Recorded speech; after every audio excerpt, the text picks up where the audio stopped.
j'aimerais vraiment vous dire, je voulais vraiment être ici. Il y a un mois, je voulais être ici. Et je suis souvent assignée d'être ici.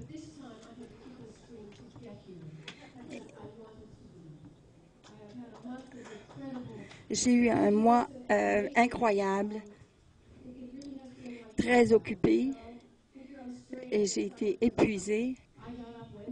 Je me suis réveillée mercredi pensant que c'était une journée ordinaire, mais j'ai passé ma journée à aller mener des gens à l'aéroport. C'est des choses inattendues qui arrivent souvent. Et j'ai pensé, oh, j'ai toute l'après-midi pour me préparer, mais ça a été attribué ailleurs. Deux autres choses que j'aimerais vous dire. Pourquoi je veux être ici? Parce que je veux. Totalement, entièrement, j'aimerais un encouragement pour vous aujourd'hui. Et j'aimerais aussi vous lancer un défi. Vous êtes un peuple très équipé, bien équipé avec de l'excellence de votre Père. Chacun de vous est appelé. Vous êtes appelé et vous êtes doué et placé stratégiquement dans ce monde. Il n'y a pas d'accident là. Et sur cette fondation, je viens avec vous ce matin.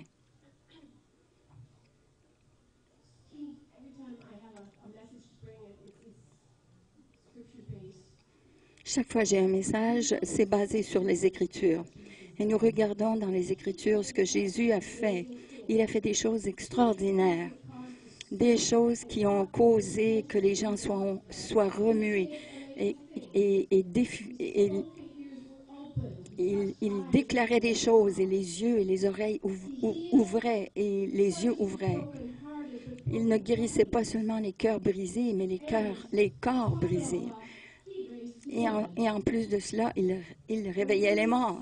Il les ressuscitait d'entre les morts. Et nous voyons cela, nous avons vu cela, nous voulons le voir dans nos vies aussi. Paul et Pierre l'ont fait, mais nous aussi, nous voulons le faire. Il y en a beaucoup. Il y avait Simon le sorcier qui voulait le faire. Et lui, il voulait payer pour avoir ce don. C'était pour prendre couper les coins. Et l'apôtre Paul n'avait pas des belles paroles pour lui. Avant d'aller en Philippines, je sais que c'est une bonne Bible que j'ai ici, qui est pour étudier, qui est très claire, clairement imprimée. Il n'y a pas de choses sur les côtés pour nous distraire. C'est une bonne Bible pour les dévotions. Et durant mon voyage aux Philippines, j'ai pris cette petite Bible.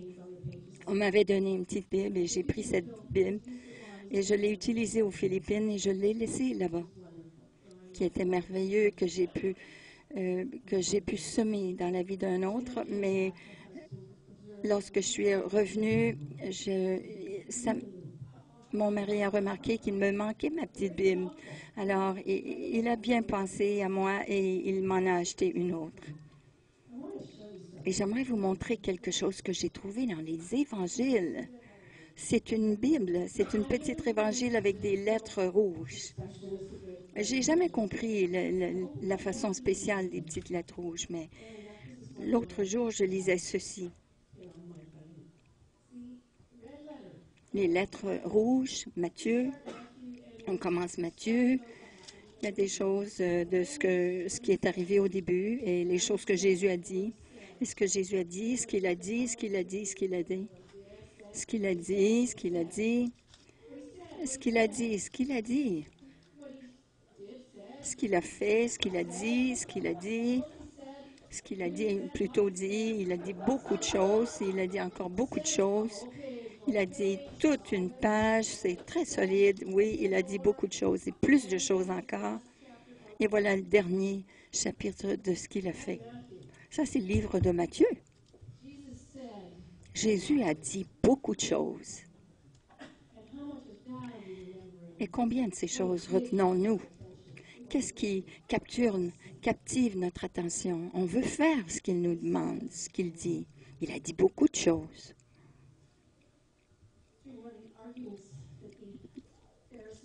Alors, lorsqu'il y a eu un argument avec les pharisiens, et Jésus a arrêté cela, il a dit, vous êtes en erreur parce que vous ne connaissez pas les Écritures et la puissance de Dieu. Alors, aujourd'hui, je vais demeurer plus sur les Écritures. Je ne veux pas ignorer la puissance de Dieu. Nous allons lire une petite chose que Jésus a dit aujourd'hui. Regardons bien cela. Et cette ligne de pensée m'est venue durant l'été. Ça a tout commencé cet été lorsque la sœur et le frère de mon mari sont venus pour nous visiter avec leur petite fille. Et c'est la première fois que nous les recevions dans notre foyer, chez nous. C'était vraiment une semaine pleine, occupée, mais heureuse. Le frère de David est un homme très travaillant. Il est très solide. Il a des pensées plus profondes qu'on penserait lorsqu'on le voit. Il est un homme très tranquille, mais il pense sagement. Et un jour, il se pose des questions par rapport à la chrétienté. Il a régulièrement été à l'Église baptiste toute sa vie. Il a vécu une bonne vie, mais il n'a jamais compris la vie chrétienne. Il m'a dit, tu sais, à mon travail, il y avait cet homme baptiste qui était là. Et puis, Joe, il connaissait sa Bible, il pouvait les citer comme ça, de long en large. Il n'avait jamais peur de parler de sa foi. Il t'aurait dit, il était audacieux, mais voici où Joe est devenu confus. Il dit, parfois, nous fermons la shop. Et à cet endroit, là où on travaillait, on finissait à 11 heures. Et souvent, on terminait à 11h moins 20. Mais il y avait toujours du travail à faire. Il n'y avait jamais un manque de travail, des choses à faire. Mais cet homme-là, à 11h moins 20, il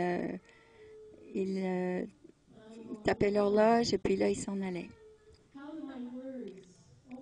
Alors, j'ai pensé, comment est-ce que mes paroles peuvent surmonter ce qu'il a vu? Et cette expérience m'a fait penser, m'a fait réfléchir. Comment nous, je ne pointe pas le doigt à personne, mais nous, comme croyants, comme un groupe, comment nous nous comportons? Et qu'est-ce que ça dit dans la parole par rapport à ce que nous faisons et ce que nous disons? Qu'est-ce que nous faisons avec ce que nous entendons ou ce que nous disons? Jésus a fait, Jésus a dit. Jésus a dit, Jésus a fait. Ce que nous disons ne s'enligne pas avec ce que nous faisons. Et ce que nous faisons ne s'enligne pas avec ce que nous disons. Alors, durant tout l'été, j'ai réfléchi à cela. Et pendant que je réfléchissais à cela, il y a une petite phrase qui m'est venue à l'esprit. J'ai pensé à cela. Est-ce que ça, c'est un verset biblique? Ou est-ce que c'est une des choses que j'ai toujours entendues depuis ma naissance? Que la propreté est près de la sainteté. Pensez avant de parler. Ce sont des petits dictons qu'on reste avec toute notre vie. Et je me posais la question si c'était biblique. Et je me suis demandé si Jésus avait déjà dit. Alors, j'ai sorti mon ordinateur et j'ai commencé à taper ce mot-là, entrer ce mot-là. Et j'ai eu, il n'y avait rien qui concordait. Alors, on va essayer d'une autre façon. Je ne sais jamais de quelle façon je dois chercher, quel mot, quelle version de la Bible. Alors, j'ai fait la chose la mieux que je pouvais. J'ai écrit ça, j'ai entré ça dans Google.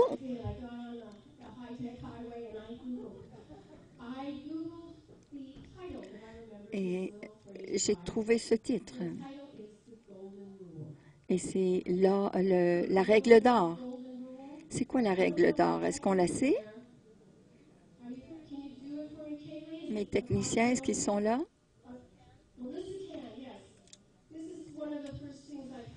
C'est une des premières choses que j'ai trouvées dans la règle d'or. Sur Google, voilà. Qu'est-ce que ça dit? Rappelez-vous de la...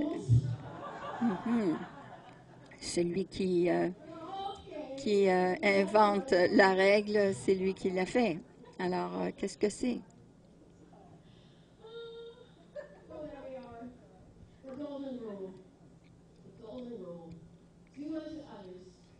Et sa règle d'or, c'est faites pour tous ceux dont vous voulez qu'ils fassent pour vous. Faites pour tous ceux. Faites pour eux, pour d'autres, ce que vous voulez que les autres fassent pour vous. J'ai aussi trouvé dans Google, j'ai trouvé que chaque religion a sa règle d'or. Il y a une ressemblance à chacun. J'ai trouvé dans cette...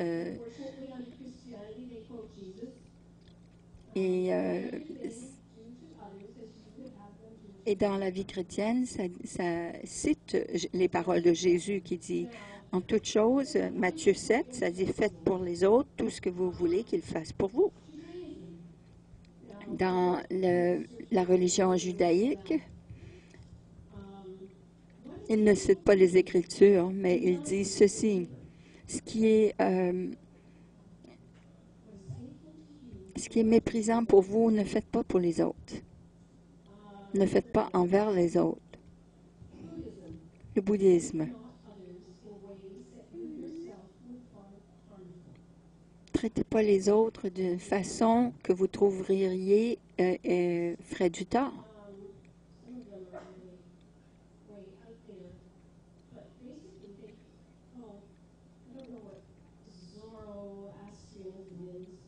Je ne sais pas ce que c'est le zoroastroïsme. Ne faites pas aux autres ce qui vous ferait du tort. Jainisme, ça dit on devrait traiter toute créature de la façon qu'on aimerait être traité. Et je vois que c'est dans deux groupes. Il y a le négatif. Ne faites pas de mal à personne. Parce que vous ne voudriez pas qu'on vous fasse du mal. Mais ce n'est pas la même chose que de dire ceci. Traitez les autres de la façon que vous voulez traiter. Et il y a une grosse différence. Et c'est la même différence que Jésus faisait dans toutes ces citations. Je ne vous dis pas de tuer. Si vous allez penser des mauvaises pensées envers un autre. Voilà la règle d'or qui n'est pas vraiment dit comme règle d'or dans la Bible. Mais ce que Christ citait a été, c'est tout ce qui concerne qu'enseignaient les livres de la loi de Moïse et des prophètes. Matthieu 7 et verset 12. C'est là où nous le trouvons la première fois. Faites pour les autres tout ce que vous voulez qu'ils fassent pour vous. C'est là ce qu'enseignent les livres de la loi de Moïse et des prophètes. Dans le grec, ça dit « Ceci est la loi et les prophètes ». Luc, chapitre 6, verset 31. Faites envers les autres ce que vous aimeriez qu'ils fassent pour vous. Non seulement de faire le mal, mais si c'est dans notre habilité de retenir le bien et de retenir une bénédiction d'un autre, ça aussi c'est mal.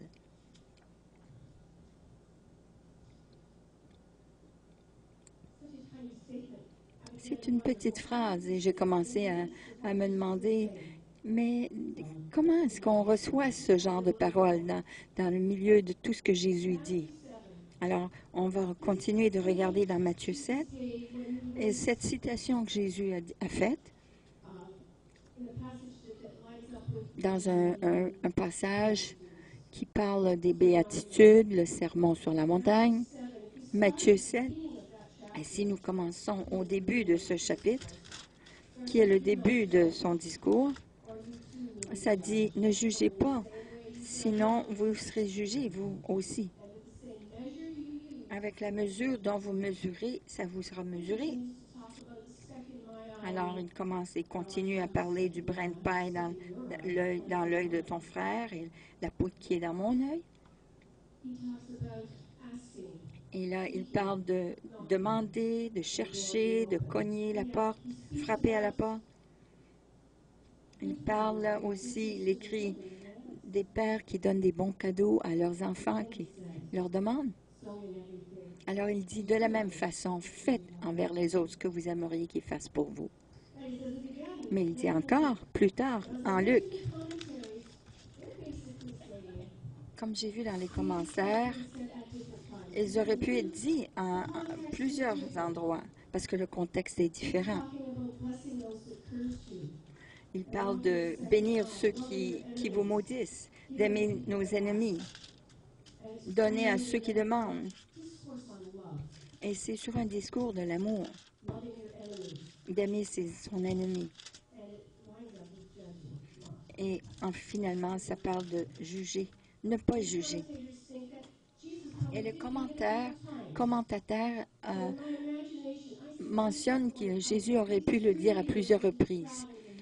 Au travers les 3 années qu'il a vécu sur la terre et qu'il instruisait, enseignait la parole, il l'a répété à plusieurs fois. Plusieurs fois.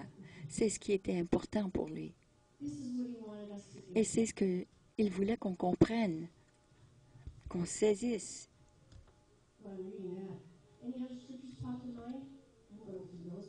Et pendant que je suis en train de lire cela, j'ai plusieurs autres versets qui me reviennent. Écoute Israël, ce que ton Dieu te dit.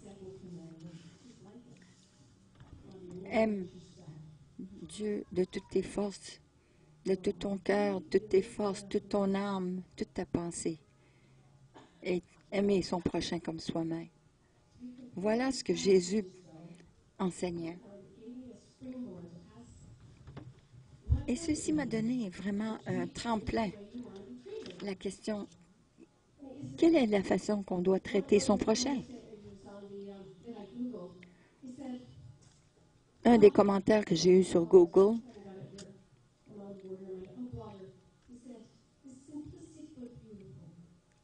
il a dit c'est simplistique. Simplistique, mais c'est beau. Que devons-nous faire? Traiter les autres de la façon qu'on veut être traité? Et au cours des années que j'ai vécues, de toute ma vie, j'ai entendu souvent l'interprétation de cela.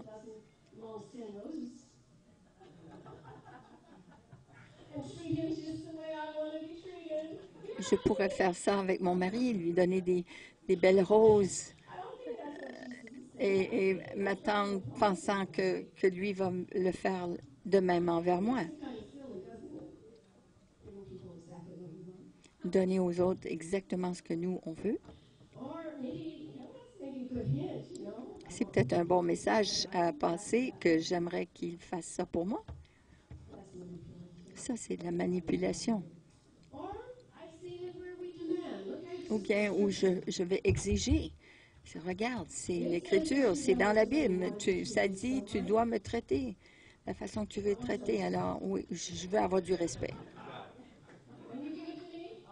Alors, quand tu me donneras du respect, je vais t'en donner.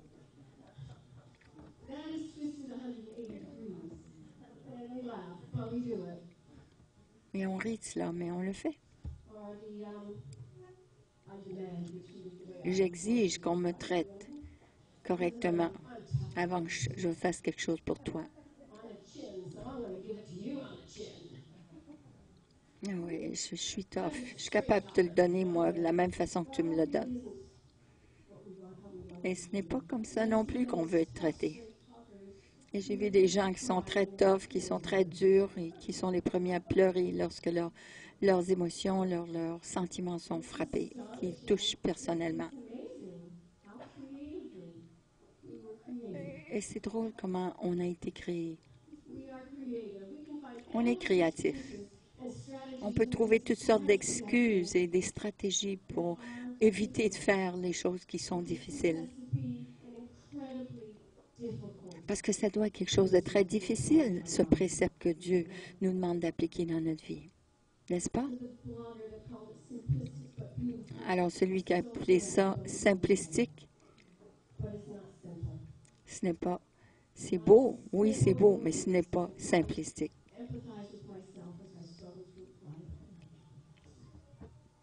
Mais je comprends la personne qui veut essayer de l'appliquer. C'est très difficile. Et Jésus n'a pas dit seulement qu'une fois, il l'a dit à plusieurs reprises, comme un écho. Et ce commandement résume bien la loi et les prophètes, d'aimer son prochain comme soi-même. Et cela résume la loi et les prophètes. Ça a l'air simple. Traitez les autres de la façon que vous voulez traiter. C'est moins de 10 mots, une petite phrase. Mais puisqu'on ne peut pas le faire, on le réécrit de la façon négative. Ah, ne faites pas de mal à l'autre. Ne faites pas le mal aux autres que vous ne voulez pas. Ça dégrade un petit peu. Ne soyez pas méchants. C'est tout. On se déçoit. On se trompe nous-mêmes. Ah, j'y ai pas fait mal, alors j'y fais pas mal.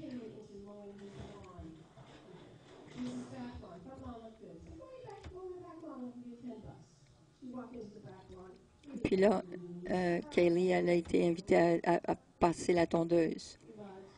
Et sur le gazon d'un voisin, je vais te donner 10 piastres pour faire le gazon. Mais quand elle est arrivée là, l'herbe était jusqu'à ses genoux.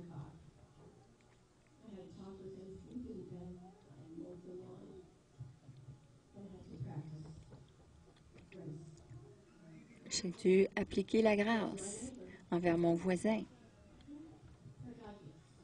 Mais Dieu donne la grâce. On voit toutes sortes de monde. On rencontre toutes sortes de gens qui abusent de nous, qui nous maltraitent. Et ce sont des excuses qui ne sont pas assez bonnes pour nous. N'est-ce pas? Je vais vous demander à vous. On ne se traite pas.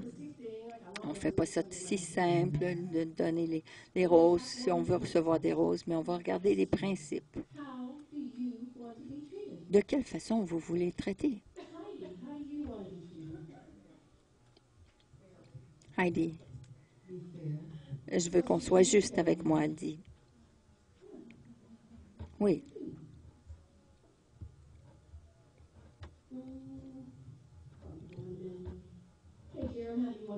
Jérémie?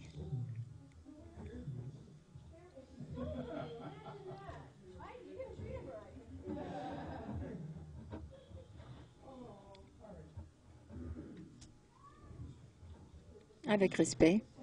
Oui. Est-ce que j'ai des volontaires? De quelle façon vous voulez être traité? J'ai un volontaire ici.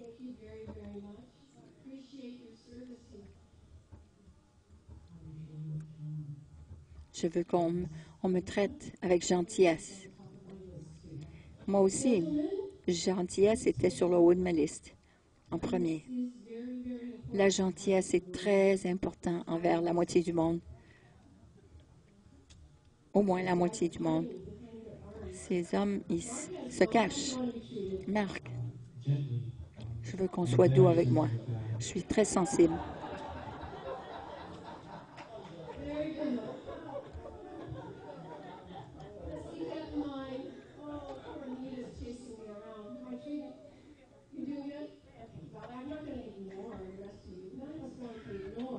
On ne veut pas être ignoré, non?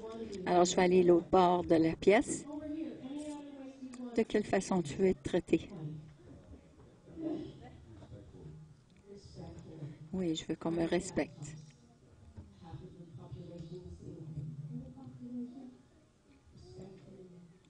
Avec respect. Je veux être traitée, elle dit, comme une princesse. Comme une princesse. La fille, l'enfant du Dieu vivant. Comme j'appartiens, dit une autre. Avec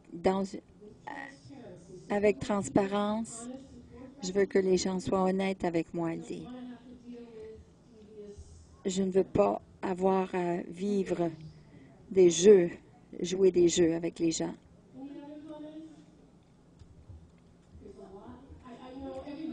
Je sais que tout le monde pourrait dire quelque chose ici. Je veux être aimé. Ça résume le tout. Voyons si moi j'ai manqué quelque chose, quelques-uns de ces points, avec amour. On veut être traité avec respect. Est-ce que nous pouvons respecter les autres? Et le fait que Dieu les a créés, qu'importe là où ils sont dans leur marche, et s'ils marchent là, peut-être qu'on ne comprend pas qu'ils sont là. Ma grand-mère, elle m'a dit ceci, que ce soit par la grâce de Dieu, j'y vais. Ce n'est pas... Si Dieu n'avait pas intervenu, si j'aurais vécu ces circonstances que je serais peut-être dans le même chemin. Moi aussi, je mets la gentillesse sur le haut de la liste. D'être gentil. Que moi, qu'on me donne l'espace que moi j'ai besoin afin d'être acceptable, même si je ne comprends pas les circonstances. Parfois, on échoue parce qu'il y a des choses qui se passent dans nos vies que les gens ne sont pas au courant. Mais on veut que les gens nous parlent avec gentillesse, de nous donner cette deuxième opportunité, cette deuxième occasion, plutôt que d'être intimidé, mais qu'on le fasse de bonne volonté. L'honnêteté, ça aussi. Je veux que les gens soient honnêtes avec moi, même si ça me fait mal parfois. J'ai besoin vraiment de savoir si ma jupe est dans mes culottes. C'est un drôle d'exemple, mais parfois j'ai vraiment besoin de savoir, honnêtement, des choses que je ne suis pas au courant. J'ai besoin de vous, de pouvoir d'accepter les choses et non de douter de votre parole. Ce prochain, j'ai eu des écritures. Parce que j'ai vu dans les deux passages, et je vous invite à les regarder dans Matthieu 7, tout le chapitre, du début jusqu'à la fin, c'est merveilleux.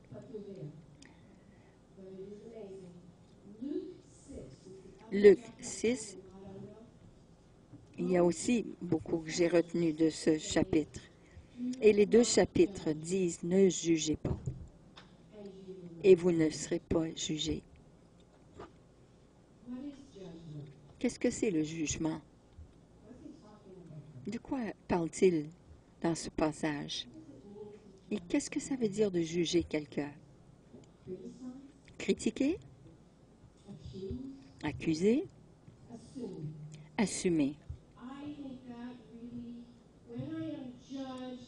Lorsque je suis jugé, il y a quelqu'un qui est en train de dire « Ils ont fait cela, ils ont agi de tel comportement parce que ils veulent l'attention, ils sont ceci, ils sont cela, ils ont fait cela. » Et lorsque vous dites que cette action équivaut cela, vous jugez quelqu'un. C'est ce que je regarde, pas le jugement que Dieu fait de son trône.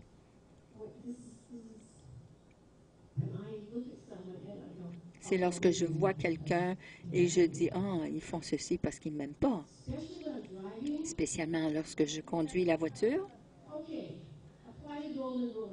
Appliquons la règle d'or, là. Faites envers les autres ce que vous voulez qu'ils fassent pour vous. Est-ce que vous aimez être critiqué? Est-ce que vous aimez qu'on vous dise que vous n'avez pas de tête? Qu'est-ce que vous pensiez? Est-ce que vous aimez ça que les gens vous parlent de cette façon? Mais lorsque nous sommes dans notre voiture en train de conduire, on n'a pas de mal à dire cela de l'autre conducteur à côté. Qu'est-ce que tu penses, femme? Et puis là, c'est un homme. Mais on le dit, on le déclare et on juge leur façon de conduire la voiture. Et on pense, oh, mercredi, je conduisais, je revenais de l'aéroport et je m'en allais à un autre hôtel et j'étais en plein trafic, en pleine circulation. Il était 5h20 et je cherchais la 40 et je ne savais pas si j'allais me rendre. C'était horrible et je remercie Dieu que j'ai passé à travers sans avoir à accrocher le pare-choc à quelqu'un. On s'en allait tous à quelque part, mais je ne savais pas où je m'en allais. On était là, tous un derrière l'autre. Et je conduisais en priant. Et je sais que je savais que je sollicitais des jugements. Parce que j'ai eu des gens qui ont klaxonné leur klaxon. Mais je n'essayais pas d'être un mauvais conducteur, ni de faire du mal à quelqu'un. Et j'apprécie les gens qui ont eu la miséricorde envers moi, qui disaient, pauvre femme, elle est perdue. Je ne savais pas du tout où je m'en allais. Tout ce que je voulais, c'est de me rendre à la maison.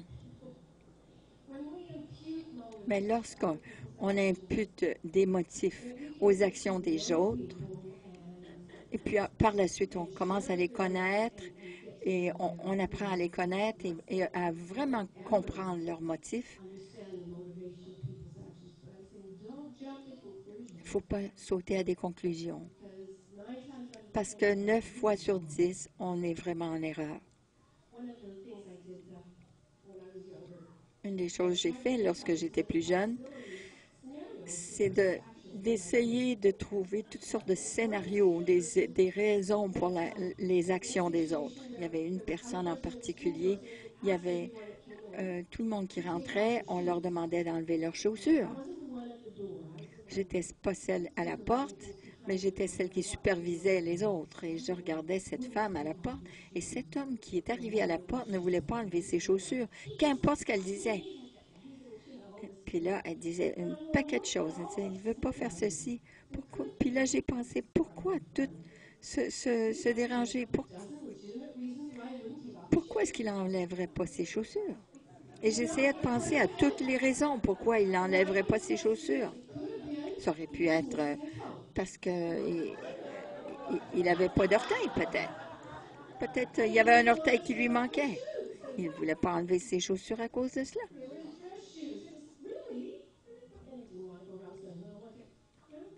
Il ne voulait pas peut-être avoir à expliquer à tout le monde qu'il n'avait pas un orteil. Parce que peut-être il était en retard pour le travail. Il devait partir vite. Ça se peut aussi qu'il avait mal au dos. Et de se pencher pour enlever les chaussures, c'était agonisant. J'essayais, je trouvais des excuses pour cet homme. Pourquoi? Juste pour illustrer le fait que cet homme ne voulait pas enlever ses chaussures. Je ne voulais pas assumer. J'aimerais, moi, que les gens viennent me demander pourquoi tu n'as pas fait cela, ou pourquoi tu as fait cela. Lorsque j'étais plus jeune, j'étais sur autopilote et parfois j'agissais d'une certaine façon. De quelle façon vous aimeriez être traité? Vous auriez préféré que quelqu'un vous approche personnellement pour vous parler?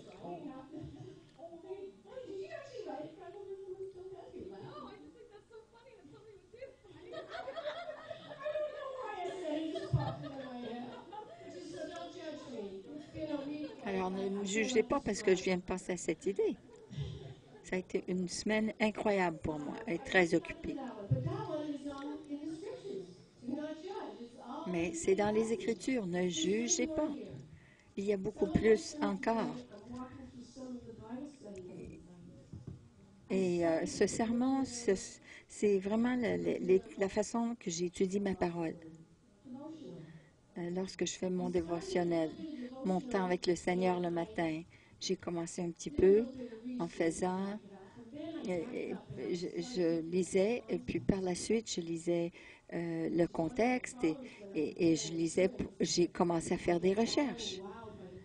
Et je viens tellement épatée du contexte lorsque je prépare un message parce que j'ai une centaine de versets que j'aimerais vous lire. Et je sais, oh non, les gens ne veulent pas m'entendre dire un paquet de versets. Mais l'illustration ici, et c'est quelque chose que vous pourriez être en train de faire vous-même, parce qu'il y a tant de choses ici que j'aimerais partager. Vous avez cette habilité et vous pouvez étudier pour vous-même. Vous avez l'habilité de vous asseoir devant la parole de Dieu et laisser le Saint-Esprit vous enseigner et vous ouvrir des trésors, déballer des trésors envers vous. J'aimerais être traité avec amour. Avec amour. Pas le genre d'amour de plaire à tout le monde, mais l'amour qui vraiment cherche mon intérêt. Cette illustration est avec mes enfants. Mes enfants, ils veulent beaucoup de choses. Alors, si je suis pour appliquer ceci incorrectement, de faire envers eux ce que moi je veux qu'on fasse pour moi, ça, ce n'est pas l'amour. Thomas, il comprend. Il voulait vraiment un Nintendo quand il était plus jeune. Mais je savais que c'était un gros monstre avec des dents il passerait toute sa vie à faire cela. Alors, non, pour une saison, j'ai décidé, non, ma maison va être une zone sans Nintendo. C'était peut-être méchant envers lui, c'est ce qu'il pensait à ce moment-là, mais c'était vraiment fait avec amour.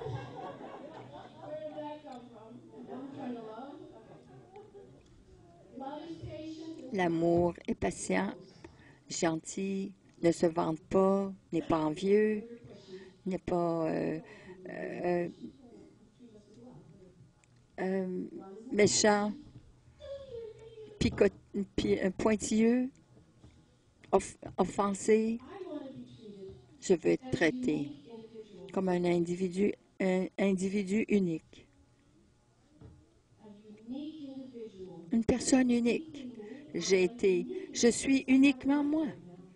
Et à la place où je suis, à l'endroit où je ne suis pas une grand-mère, je ne suis pas une vieille femme.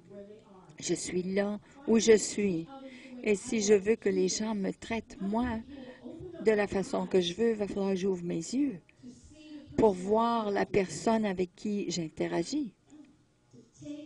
De prendre le temps d'ouvrir mes yeux et de voir à qui j'ai affaire. Que ce que moi je fais envers eux, si c'est approprié pour eux.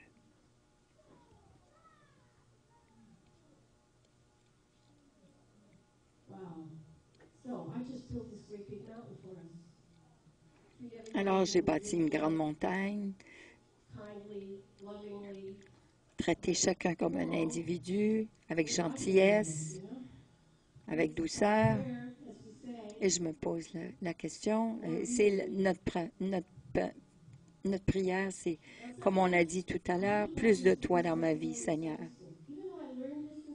J'ai appris ceci à l'école du dimanche, de faire aux autres ce que j'aimerais faire envers eux, ce que moi j'aimerais qu'ils fassent pour moi. Je l'ai déjà appris aussi, probablement à l'école. Mais la façon dont je l'ai entendu n'avait pas ses attraits. Ça a été twisté à l'envers, ça a été tourné. Lorsque je suis allée sur Google, il y avait un poster qui était là, une affiche. Toutes les bonnes choses qu'on devait faire, obéir ses parents, être respectueux, toutes ces choses-là, suivre la loi. C'était toutes les ne faites pas ci, ne faites pas ça, ne faites pas ça. Tout cet avertissement qui était donné de faire envers les autres ce qu'on veut qu'on fasse envers nous, mais ça a été tourné au négatif, tourné à ne faites pas ci, ne faites pas ça. Et pour des petits-enfants qui n'ont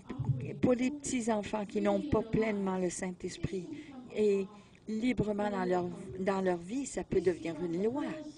Ça devient une montagne si haute que tout ce que nous voyons, c'est nous échouons parce que nous ne pouvons pas y arriver.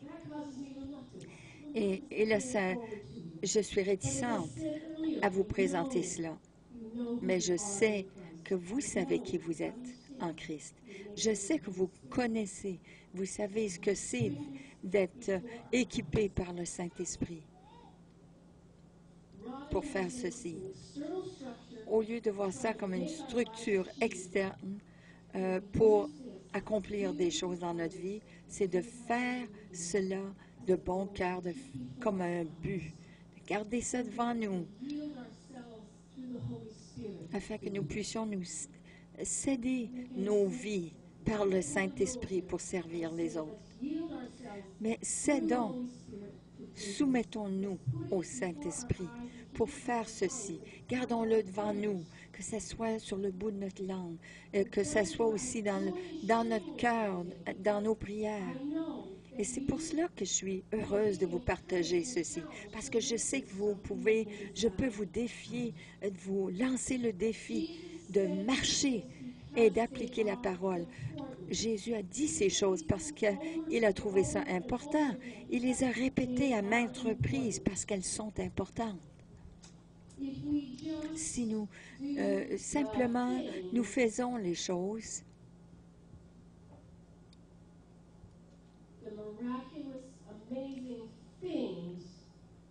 miraculeuses, mais nous n'avons aucun amour, si nous ne mettons pas les autres.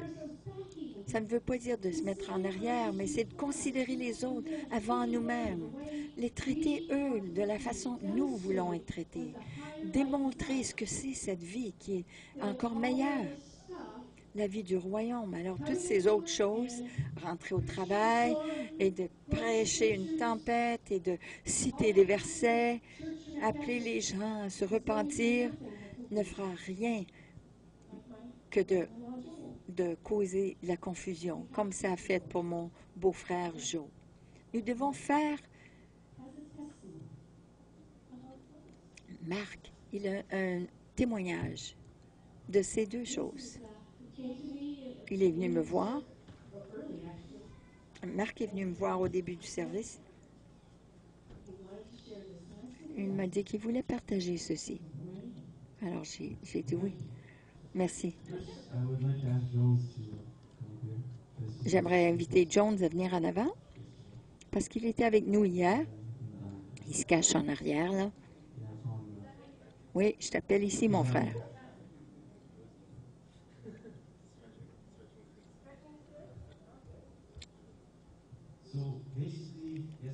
Alors, simplement pour vous dire qu'hier, on a dit qu'on allait passer du temps ensemble plus près de chez moi.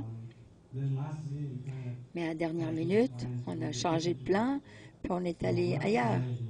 Alors, on était dehors, on était dans le stationnement, puis on parlait ensemble. Et cette femme nous a approchés et nous a demandé si on pouvait utiliser notre téléphone parce qu'elle a un pneu crevé sur son bicycle. Et puis là, je lui ai passé mon téléphone. J'ai signalé son numéro. Alors, elle nous a remerciés. Mon ami va être ici en 10 minutes, puis je vous remercie beaucoup. Mais comme elle était au téléphone, je sentais que Dieu me disait qu'elle avait des crampes aux jambes. Alors, j'ai pas agi dessus tout de suite. J'ai juste comme réfléchi un peu. Je le regardais. Puis là, elle retourne. Puis là, on continue à discuter ensemble. J'ai dit, je pense qu'elle a des crampes dans les jambes. J'ai dit au gars. Puis j'ai dit, je pense qu'elle a des crampes, oui.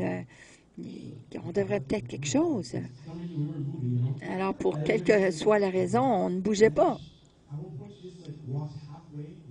Puis là, elle est venue à moitié. Elle a fait la moitié du chemin. Puis là, elle a dit, est-ce que vous allez être là pour quelque temps? Ah, OK, parce que la personne, des fois, leur 10 minutes peut être 45 minutes. Alors, on a dit, alors tu veux passer du temps avec nous? Peux-tu m'aider avec mon sac? Alors là, j'ai été vers elle, puis là, elle est revenue. Je savais que Dieu voulait vraiment que je partage ça avec elle. Alors là, je lui ai demandé, est-ce que tu as des crampes dans les jambes? Elle dit, oui, oui, j'ai aussi trois hernies, puis dans mon dos, puis j'ai un abcès, puis j'ai dit, oh, OK, alors viens-t'en, on va. Puis là, on prêchait. Elle commençait à nous raconter sa vie, des choses, des détails de sa vie. Elle a passé beaucoup de choses, cette femme. Elle a essayé de se suicider à plusieurs reprises. Elle a été sur des médicaments, mais elle n'a pas pris les bons médicaments. Les médecins lui ont prescrit trop de pilules. Elle a même mis du Javex dans ses veines, mais elle voulait mourir, mais on a commencé à prier pour elle, à briser ses malédictions sur elle, prier pour sa guérison. Elle s'est mise à pleurer. Elle pleurait à chaudes larmes. I know, je savais que c'était le Saint-Esprit qui était en train d'agir. Alors, pour rendre une histoire courte, ses crampes sont parties, ses hernies ont été et son abcès complètement parti. Elle était tellement envahie de joie, tellement parce qu'elle a douté au début. Elle a grandi comme une catholique, alors toutes sortes puis sa mère lui disait lorsqu'elle était petite, si tu fais pas ça, tu vas aller en enfer. Elle avait une mauvaise idée de Dieu, elle avait une mauvaise perception de Dieu. Mais là, elle était remplie de joie. Et je lui ai dit, elle pouvait être guérie tout de suite. Au début, elle disait, je peux pas croire ça. Mais là, Dieu a agi. Elle a dit, je peux pas croire, vous aviez raison. Elle a dit, elle sautait de joie. Elle était heureuse.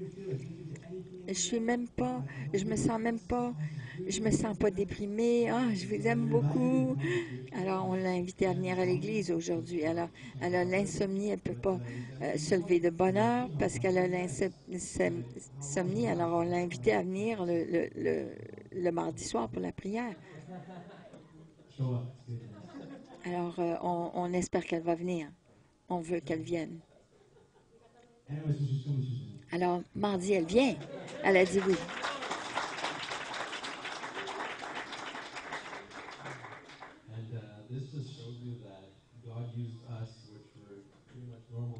Et ça vous démontre que nous, les gars bien normaux, on est jeunes, on est bien normal, on a expérimenté, mais Dieu nous a donné cette parole de connaissance, puis on a prié pour elle et elle a été guérie. Ça veut dire que n'importe qui peut faire ça. À votre travail, n'importe où, Dieu va se manifester si vous obéissez et vous faites ce qu'il vous demande, parce que Dieu va le faire. Il va démontrer que sa parole est vraie.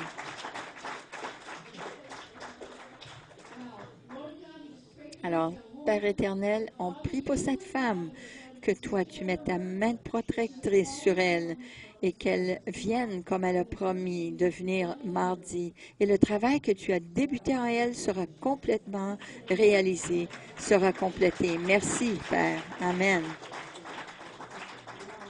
Ça, c'est bon. Alors oui, je les ai fait venir en avant parce que voici la démonstration de l'application de la parole.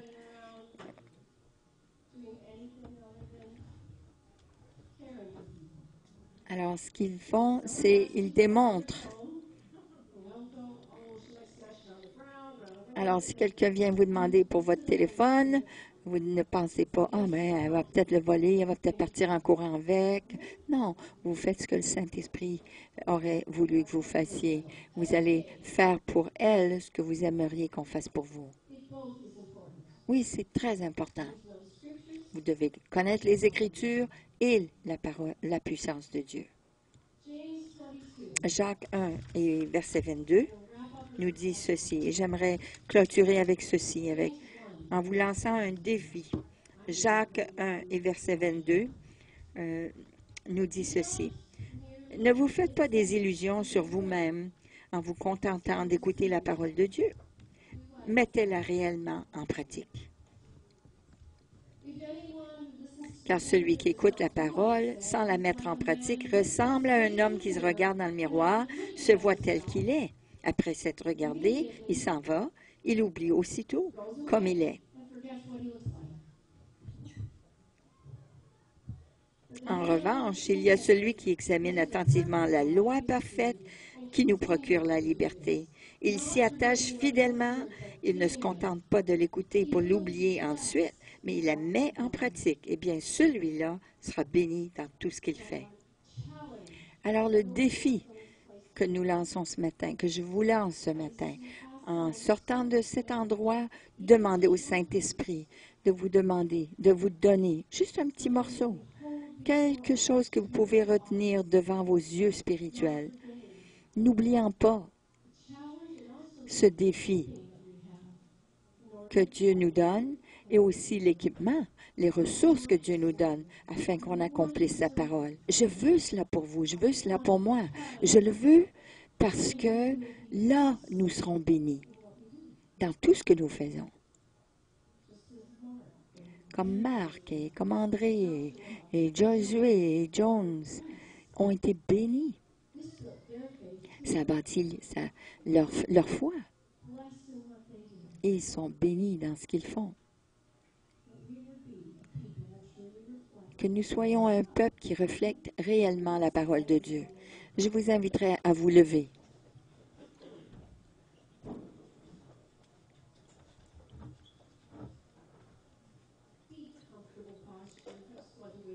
Oui, soyez confortables. Je veux juste que vous soyez bien réveillés. Et nous allons prier que le Saint-Esprit mette de la vie avec ses paroles, qu'il mette de la vie en nous, qu'il vivifie sa parole en nous. Ô Seigneur Dieu, Jésus a seulement fait les choses que Père, qu'il t'a vu faire, et il le déclarait sur le peuple. Alors nous te remercions, Père, qu'il a été fidèle. Et nous prions que tu nous rendes fidèles à ta parole, à tes paroles qui ont été données par Jésus.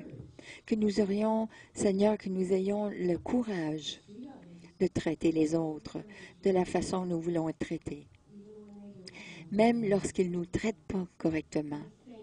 Et nous te remercions, Père, pour ton Saint-Esprit.